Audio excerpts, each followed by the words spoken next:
Depuis le XIe siècle, un peuple de pierre couvre les murs de nos églises et de nos cathédrales.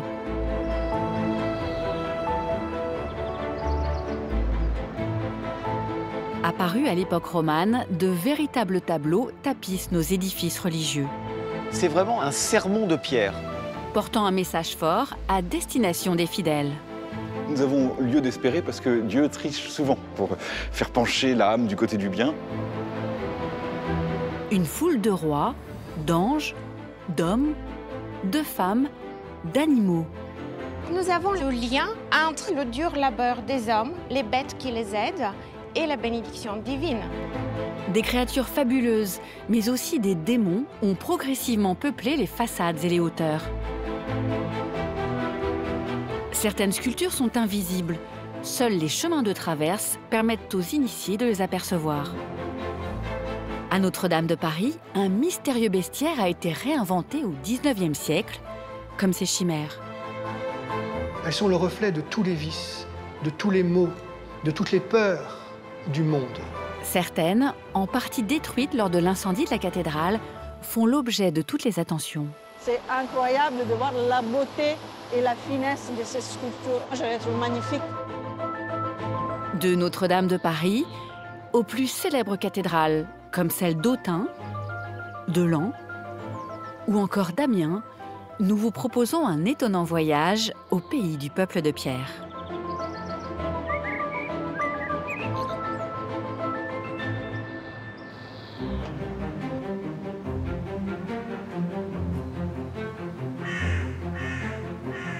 Au cœur de la Bourgogne romane, la cathédrale d'Autun possède l'un des plus beaux tympans de France, miraculeusement conservé. Ici, on arrive en face du portail occidental de la cathédrale Saint-Lazare d'Autun.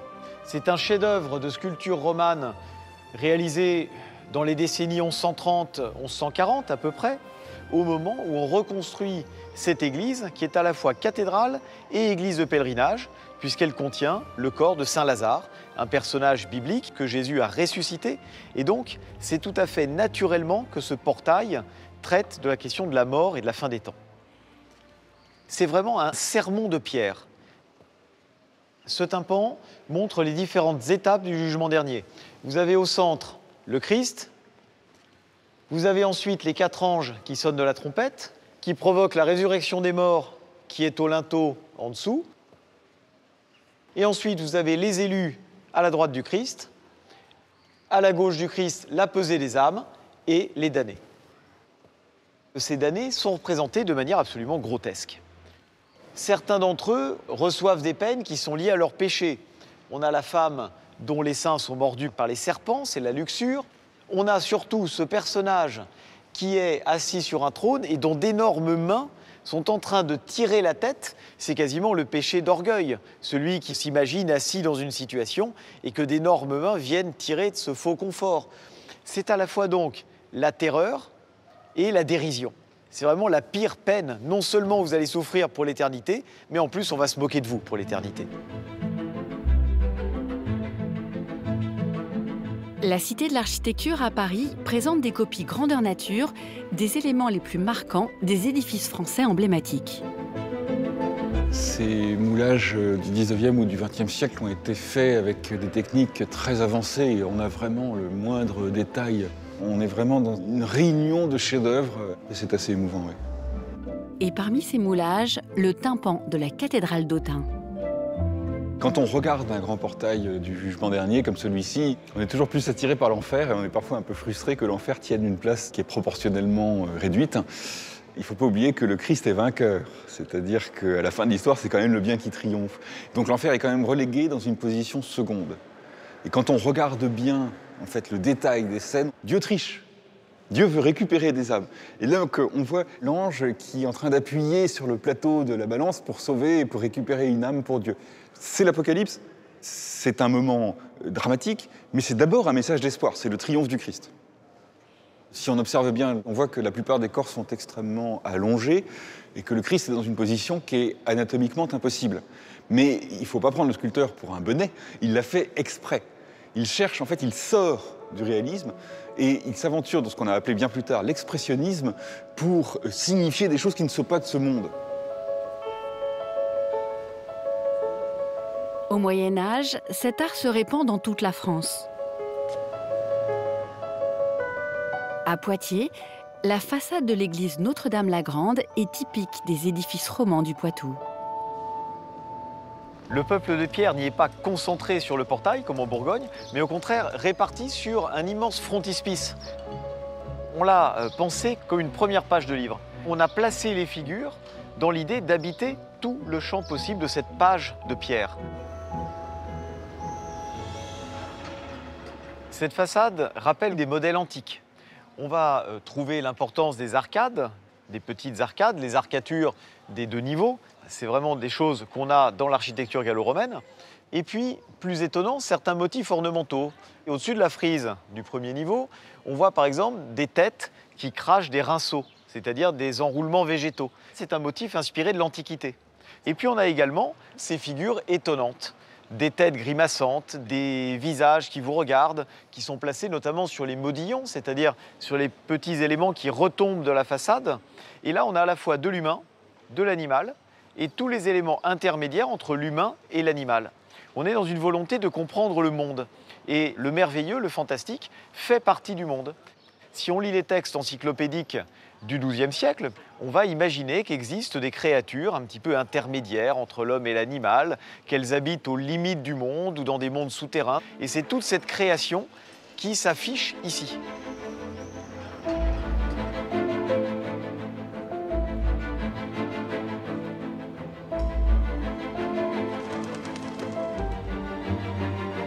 À partir du XIIe siècle, les statues se multiplient sur les façades. Avec le plus grand portail gothique de France, la cathédrale d'Amiens possède un majestueux peuple de pierre avec une multitude de personnages aux expressions humaines. Ce qu'on appelle le beau Dieu d'Amiens, c'est le Christ. Le Christ est placé à un endroit très précis qui est en haut du pilier qui porte tout l'ensemble de la façade, enfin du moins en apparence. C'est le plus grand des personnages, il est effectivement très beau, c'est un corps très réaliste, ça nous éloigne beaucoup du style roman, où on aurait exagéré la taille des mains et du visage. C'est un corps qui respire, un corps qui vit, et on a, c'est un peu le miracle du XIIIe siècle, une justesse de l'anatomie qui pourrait être celle d'une sculpture grecque ou romaine. Ce beau Dieu me touche parce que je n'ai, à ma connaissance, aucune statue médiévale qui ait, je vais employer un mot assez vulgaire, qui ait cette classe, qui ait cette allure.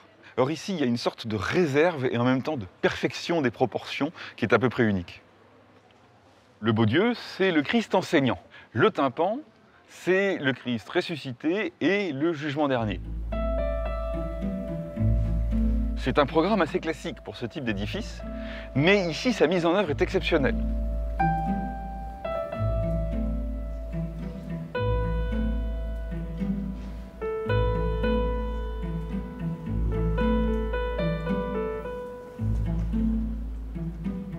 Notre ami le petit diable, celui qui pousse les damnés vers la gueule de Léviathan, il est à la fois effrayant et ridicule. Il est velu, signe de sauvagerie, il a des grandes dents, et bien sûr, ça ne fait pas du tout peur à l'homme du Moyen-Âge. Il y a toujours de l'humour au Moyen-Âge. Il ne faut pas croire que, parce qu'on parle de choses sérieuses, on est obligé d'en parler de façon grave ou pesante. Ça, c'est quelque chose qui date du XXe siècle. Au Moyen-Âge, un monstre peut être une chose amusante. Par ailleurs, il faut se rappeler que les parvis des églises, fortiori des cathédrales, sont des lieux de prédication. Donc il faut imaginer un prédicateur monté sur une estrade à peu près là où je suis, le parvis qui est derrière lui et une grande foule sur la place. On voit très bien le complément entre la parole vive du prédicateur et l'illustration qui est derrière lui. À la tombée de la nuit, la cathédrale change de visage pour un voyage dans le temps. Ces couleurs ont été restituées grâce à des fragments polychromes retrouvés sur les sculptures. L'homme du Moyen-Âge, lorsqu'il est ici, voit ce que nous voyons ce soir, mais de jour, avec des teintes beaucoup plus mates, avec ce peuple de pierre qui est rutilant de couleurs. Marie a son manteau bleu, c'est évidemment l'évocation du ciel. Le Christ a son manteau rouge, qui est celui de la Passion et celui du Triomphe. Le blanc, c'est la couleur de la pureté. Et on voit très bien ici, à la droite du Christ, la résurrection des morts et les élus qui s'en vont vers le paradis. À partir du XVIIe, XVIIIe siècle, on aime les statues blanches. On va éliminer les dernières traces de badigeon médiéval qui étaient devenus un peu lépreux et on va finalement soit blanchir le portail, soit laisser le matériau nu. Et c'est seulement tardivement, à partir des années 1960, 1970, qu'on a découvert que finalement l'authenticité, c'était la couleur. Mais évidemment, on ne pouvait pas rebadigeonner les portails. À Amiens, la solution qui a été choisie, c'est de profiter des ressources de la technologie du mapping pour obtenir ce résultat qui est quand même saisissant et qui nous permet une plongée dans l'univers chromatique du Moyen-Âge.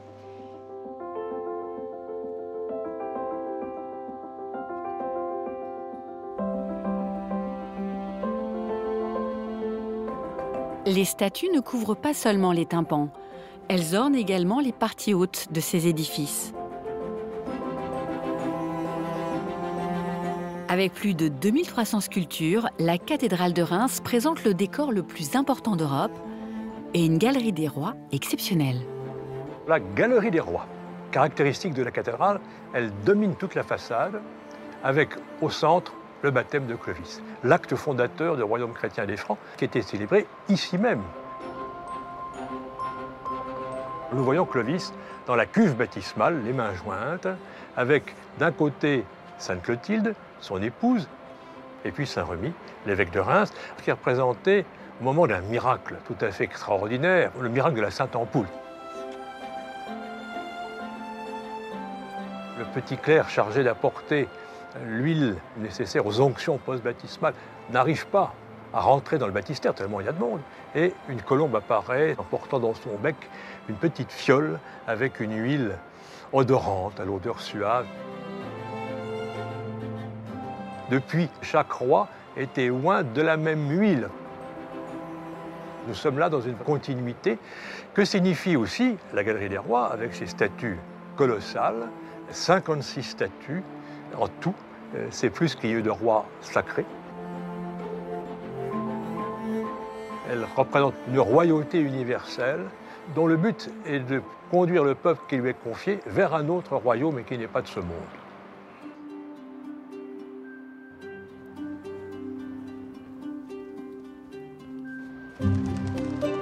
Depuis le XIIIe siècle, une multitude d'anges peuplent la cathédrale. Reims est surnommée la cathédrale des anges. Ces anges sont véritablement les anges gardiens de la cité céleste. Alors, c'est l'image que l'on donne d'une cathédrale au Moyen-Âge. Imaginez ce que doit ressentir une personne qui sort d'une petite maison en bois à travers des rues étroites et qui se retrouve confrontée à un monument incommensurable.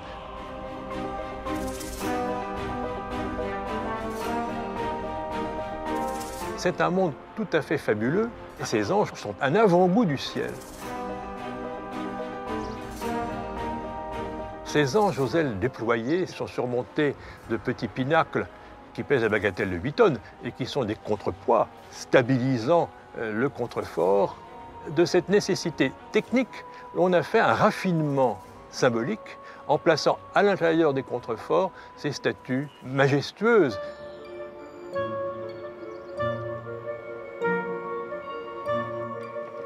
Certaines sculptures sont quasiment invisibles. Pour les entrevoir, il faut pénétrer dans les entrailles des cathédrales et parfois braver le vide.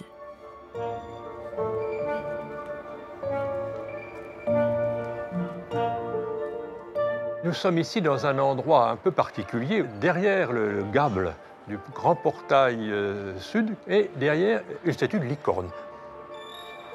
La licorne est un animal qu'on associe à la Vierge, puisque d'après la tradition, cet animal fabuleux ne pouvait être approché que par une Vierge. Alors, elle est dissimulée pour la plupart des visiteurs.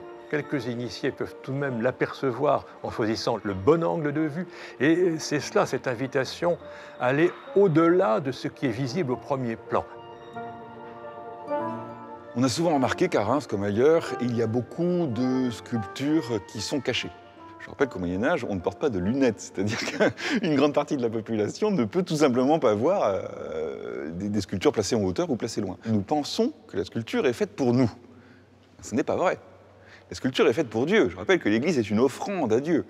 Et donc, que la sculpture parle au ciel plutôt qu'aux fidèles, par exemple, pour les sculptures en partie haute, c'est, pour un homme du Moyen-Âge, c'est bien, c'est normal. Le fidèle n'a pas forcément besoin de la voir, puisque cette Église s'adresse à Dieu.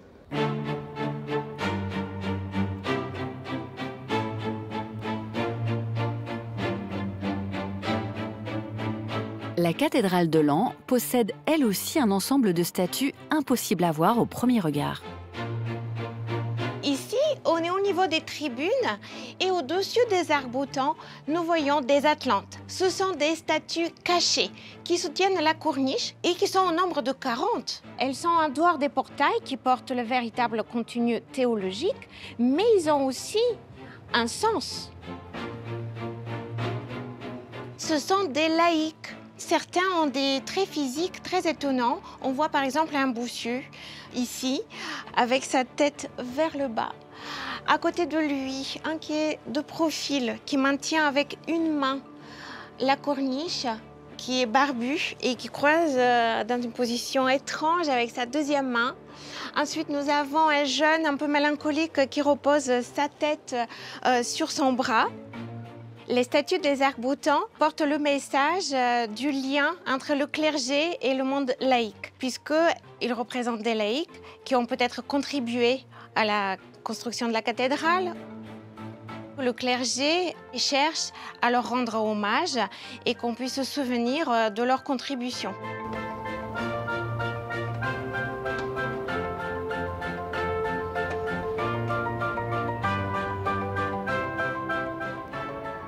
On arrive en haut de la tour sud de la façade occidentale.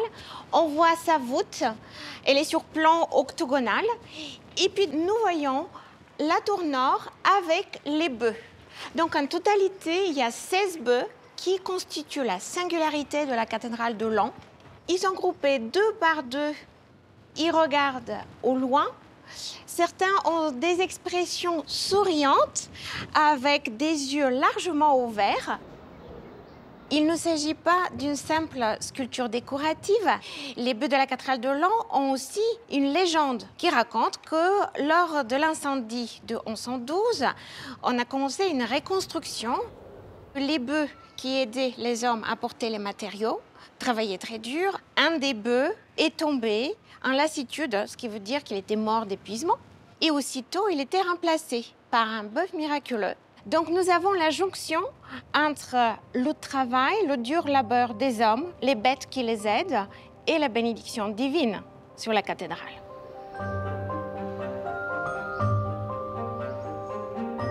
À l'époque gothique, des sculptures étonnantes peuplent les parties hautes et les tours des cathédrales. Les gargouilles. C'est à Laon que les premières seraient apparues. Les gargouilles sont créées à partir du moment où les monuments prennent une dimension considérable, dans cette période gothique du XIIIe siècle, où les monuments ont une grande prise au vent, mais aussi à l'eau par conséquent. Et cette eau, il faut la canaliser. Et surtout, il faut la rejeter loin des maçonneries, car lorsque l'eau de pluie tombe au pied des maçonneries, elle remonte et vient altérer les maçonneries. C'est donc une question d'ordre vraiment très pratique qui conditionne la création des gargouilles. Mais ces sculptures sont très fragiles. Elles ne sont pas entretenues et au fil des siècles, elles éclatent à cause du gel. À Notre-Dame de Paris, pour éviter qu'elles ne provoquent des accidents, les gargouilles sont démontées dès le XVIIIe siècle. Au lieu de restaurer, en fait, on purgeait. Tout ce qui risquait de tomber, on purgeait. Et les pierres des gargouilles étaient particulièrement saillantes. Vous savez qu'une gargouille, ça peut représenter une pierre qui va faire dans les 3,50 m de long. Vous en voyez ça, mais il y a encore tout le reste qui est à l'autre bout parce que ça peut basculer. Donc il faut absolument qu'elle aille, on appelle ça la queue de la pierre, doit aller très profondément. Donc ce sont des gros monstres de pierre. Et c'est ainsi que toutes les gargouilles ont disparu au profit de descentes d'eau pluviale en plomb qui passaient comme elles le pouvaient. Donc ça a dénaturé complètement le monument. Et lorsque Viollet-le-Duc a restauré la cathédrale, il a absolument réintégré tout le dispositif d'évacuation des eaux. C'est donc le XIXe siècle qui a réinventé les gargouilles. Viollet-le-Duc et Lassus à Notre-Dame de Paris, ont redessiné des dizaines et des dizaines de gargouilles, c'est-à-dire qu'ils ont repris des modèles de Notre-Dame qui étaient encore existants, mais aussi Viollet-le-Duc a dessiné beaucoup de gargouilles en s'inspirant de multiples gargouilles du Moyen-Âge qu'il avait vues partout. Donc le système de création est le même qu'au Moyen-Âge. Viollet-le-Duc crée un imaginaire proprement romantique, puisque ces gargouilles qu'il restitue à foison sont aussi celles que décrit Victor Hugo. Donc est-ce qu'il restaure là aussi Notre-Dame de Paris de Victor Hugo? Il pétrifie ce roman d'une certaine manière. Viollet-le-Duc a même créé des sculptures fantastiques, les fameuses chimères qu'on voit ici. On sait qu'il restait encore des vestiges de pattes d'oiseaux fantastiques. Donc de ces pattes, Viollet-le-Duc a fait tous ces animaux fantastiques qu'on appelle les chimères. Nous sommes ici d'ailleurs dans la galerie des chimères de Notre-Dame.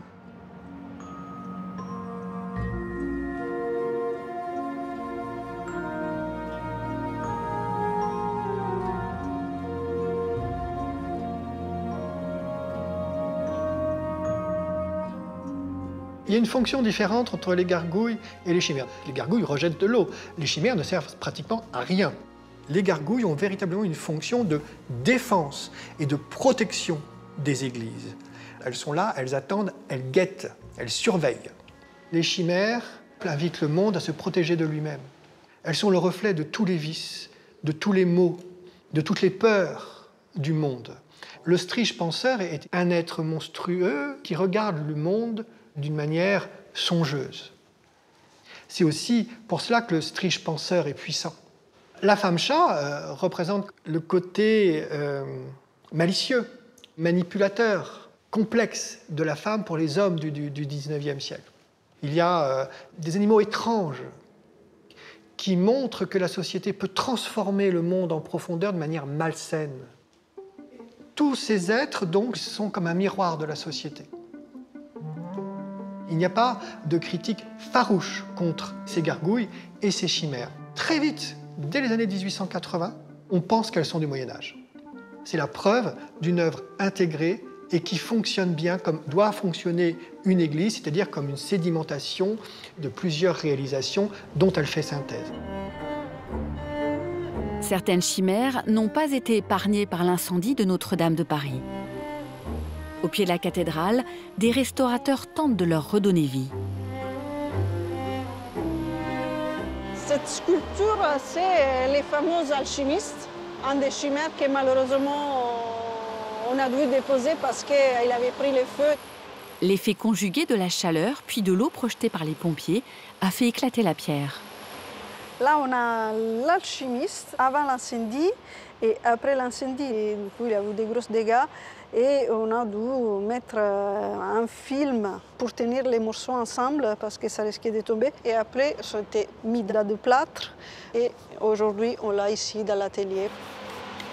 On a recollé avant la barbe, maintenant on va recoller la tête.